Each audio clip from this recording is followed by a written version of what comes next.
But how many people have heard of companies that have a lot of diversity training, but they still have diversity backfire? By a show of hands. It happens often, right?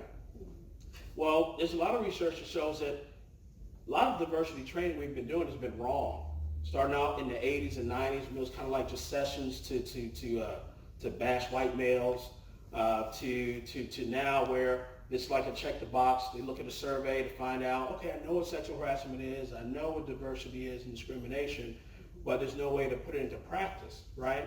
So the Harvard Business Review came out. I can't remember the year of the article, but they did some of the researchers. They talked about some of the research that they did and showed that there are two different types of exercises that you can do in diversity training that are very effective. They're empirically effective, where up to as much as 9 months after training, the attitudes, pro-diversity attitudes, remain and they're stabilized. One is the perspective-taking exercise, and one is a goal-setting exercise.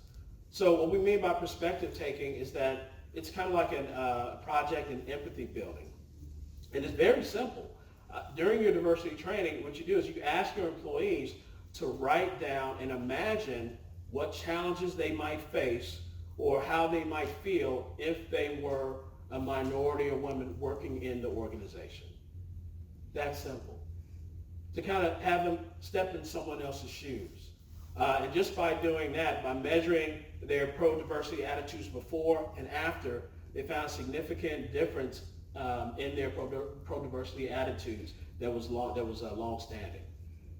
The second exercise is goal-setting exercise. So to reinforce these new attitudes and values and beliefs among your employees, the second step is then to ask employees, write down some goals or some policies that you would put in place in order to enforce or create a culture of diversity.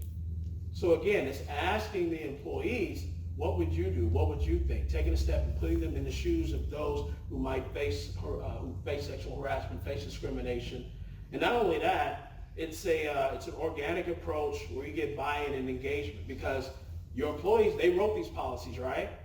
And so then if you take an approach, you take the policies and share it back with your workforce and then discuss it, it's not anything that's going to be foreign to your employees. It's something that they're more willing to accept and be on board with. And something else that's important in these goal setting exercises, it gives people an opportunity to think about things before they encounter them. So when you think about how would I behave in this situation, how do I want to make sure that I communicate with different types of people and make sure that I'm keeping in mind my perspective versus their perspective. When you think about those things before you're in a situation where you have to act on them, then you have a little bit more agency and you can rely on what you've already thought through and the reasons that you think about these things and then act accordingly.